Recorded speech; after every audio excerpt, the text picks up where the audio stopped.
Mana biz o'sha har doim foydalanib kelayotgan turistik achka reduktori akalar. Bu xitoyliklar qolmasin-da. Mana o'sha achka reduktorining birga bir lyuks kopiyasi. Bu reduktorni bir-biridan ajratish juda qiyinroq. Deyarli ustalar ham, o'zimiz ham kez kelganda adashib ketamiz. Bu achka reduktorni videoni oxirigacha kuzatib borsangiz, farqini tushuntirib o'tamiz. Achka reduktorda originalda yozuvlari sal kichikroq yozilgan, lyuks kopiyasida esa sal kattaroq.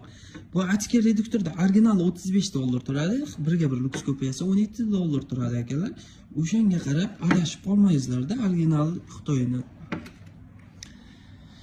Yana bitta farqi, achka reduktorining lyuks kopiyasiga ustiga shestirayli ключ ketadi, originalga esa plus atirka ketadi. Shunda farqi akalar, ishlab berish holatlari deyarli bir xil.